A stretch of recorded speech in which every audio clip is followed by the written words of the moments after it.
who do we have in the hot seat tonight? John Corabi, the interview, Horseshoes and Hand Grenades, his new book, his new stories. It's all happening now. Don't touch that dial. I love the drama. And John, you know what? You always make the news and all this and that, and they're great stories, but honestly, let's clear the record. If anybody is watching this, you truly don't have a beef with Nikki Sixx. You got no problem with nobody. No, no, I have. I don't have an issue with any of those guys. I Nothing. you know, I would beg. Now, there may be some things here and there the last couple years, but up until all this shit started with Nikki and I just maybe a year or two ago, I've never said anything shitty about any of those guys. I don't, you know, I'm well, come on, Stephanie, you know me better. Like I'm a kind of fuck I whatever, know. okay, shit, what it is, what it is, kind of a guy, and um, so I don't really have a beef with anybody I've ever been in a band with, or except for Layla. I don't really have a beef with any of the girls that I've been married to. So I don't, I'm not that guy. I don't Yeah. really, but if you open your mouth, if you open the can, then expect a retort. You know what I mean? That's just how it is. I know. That's why I get myself in trouble. You're like Henry VIII of the rock stars. How many wives have you had? What is this going on over here? Way too many, dude. That's why I'm living in a box right now under a bridge. John.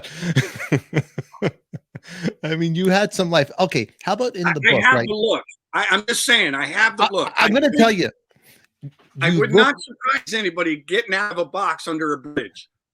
John, you look like $1,000,000. You look great. You really do have the ultimate. You and Michael Monroe, two cool looks of rock and roll. Really, really. I just had Mike on the show, Michael, and you dress him as Michael. And for anybody who has not seen the show, click on the link that pops up here. You'll really love my interview with Michael, and I think he was very impressed with me. But anyway, he's a good dude too. He's actually. I was telling him about the time I saw him in Lemore's in Brooklyn.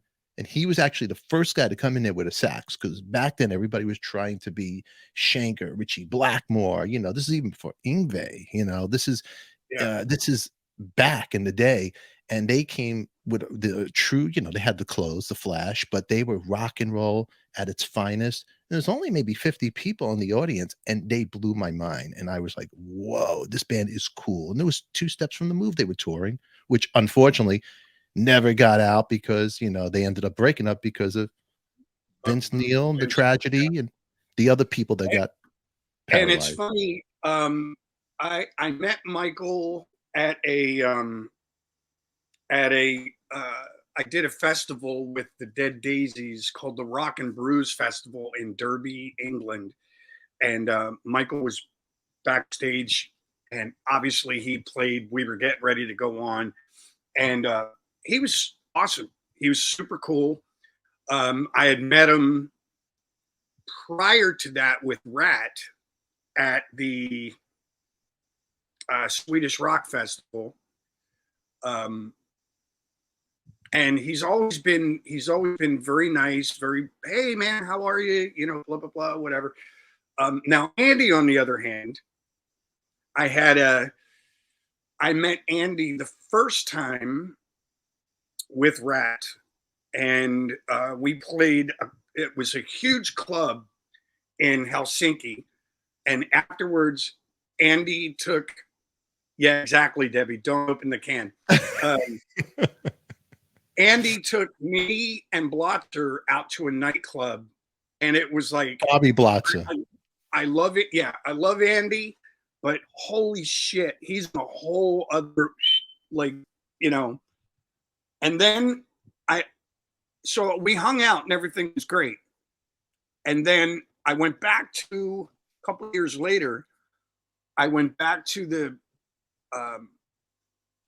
Swedish Rock Festival, And I didn't realize it, but a very good friend of mine, Connie Bloom, who plays guitar with the Electric Boys, he was playing with Hanoi Rocks.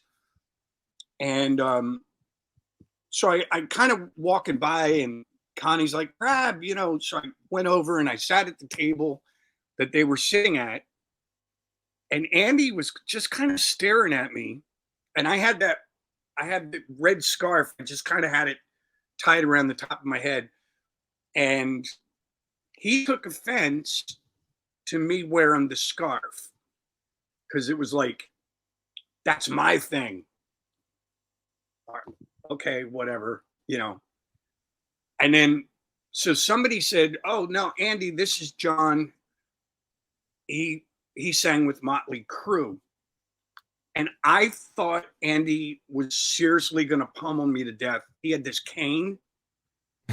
And he came at me with his fucking cane, and he was like literally wanting to hit me with the cane.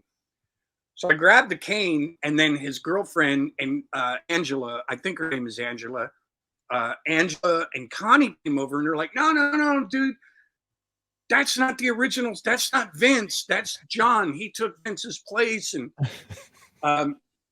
so he settled down, but his fucking beef, and I can't say that I blame him, was the fact that Motley had just released Music to Crash Your Car to. And he was not having it. And he sat there in his very difficult to understand English. He sat there and he was like, I think that's fucking bullshit. Nikki Sixx and those guys are nothing but a bunch of scumbags. And he was just going on and on and on about how he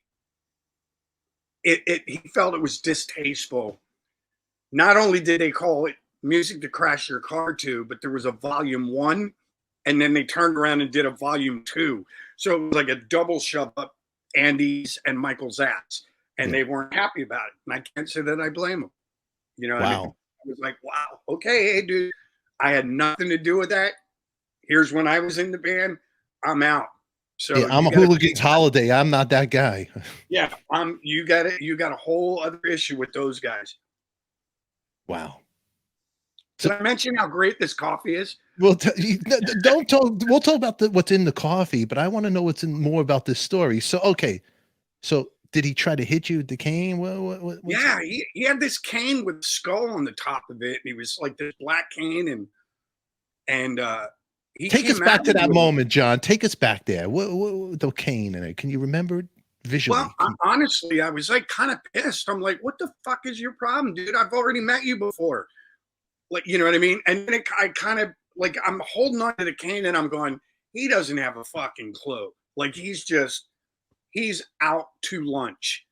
And I'm sitting there like, okay. So I kind of let go of the cane. Connie came over, Angela came over, and they're like, dude, that's not Vince, that's John, and, you know, different singer. And he kind of settled down, but I was like, dude, seriously, like, I will fucking beat you to death with your own cane. Like, stop, like, with this shit. You know what I mean? But when he explained himself, I was like, hey, dude, I gave him a hug. I'm like, I totally understand your displeasure right now with Motley Crue. I get it. I didn't have an argument. I can't argue. His rationale made sense to me. Do you know what I mean? Like, you know what I mean? It's like, I you know, whatever. I can't even explain it. Like, it made sense. So I didn't make a stink about it. Yeah. Yeah. Ashley Alexander, stop it. Don't give them any advice. So he came. This might have been around the time when he might have fell out of a building or something. Like, I think he had a reality TV show, Andy McCoy, and he jumped out of a building or something. He might have broke both legs. I could be wrong. Honestly, I think he was in New York when they filmed it. Did this story make the book right here, Horseshoes and Hand Grenades, the Andy McCoy? You know, honestly, Stefan, I don't even remember. It's so funny. Like, I was just in Australia about a month ago, and even still, like, Paul was I would tell a story, and Paul would go, "Yeah, dude, that's in the book," and I'm like, "Oh, okay, I forgot," you know. But then I would tell him other ones, and he'd go, "Why the fuck didn't you tell me that?" I go, I you asked me questions, and I just answered them, and you know. But it's weird, like I keep remembering other things that happened, Yeah. and I'm like, "Holy shit, I could have put that in the book, and I didn't." You And you know, did. Is there whatever. a story that you wish you would have put in the book that didn't make it? Is this that comes come to you right now that you could think of? Um, I don't know. Again, dude, it's so weird. It was very. I'm so glad that Paul helped me with this book because he's a he's a massive Motley Crue fan. He loves music. He's a photographer. Um, but he approached the initial uh, thing like he really good with research. So he had this website called Chronological Crew that he started back in '95 when I was in the band, and he released it or launched it like the night that Vince came back and they did like the MTV Awards or whatever. And he's so much of a researcher and such a huge fan that even when they did the Dirt, um, they actually had Paul research some things and make sure that their timelines and everything were correct. So what he did is when I said, "Oh, all right, yeah, let's do a book," he kind of just really dug deep into my life and uh, he asked me a bunch of questions that he thought fans would want an answer to. So we did all this shit. Um, and then we started editing and all that shit. But I'm such a like right now guy. Like, I'm more concerned about tomorrow than what I did 10 or 15 or 20 years ago.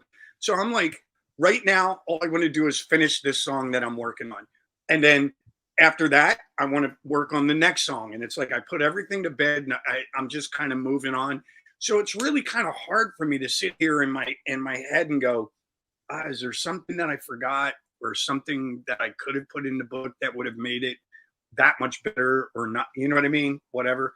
I don't even, I, you know, a year from now, I'll be driving my car and go, oh shit, like I totally forgot about this. You know what I mean? But Yeah. I'm kind of like in the moment guy, whatever. So Hell.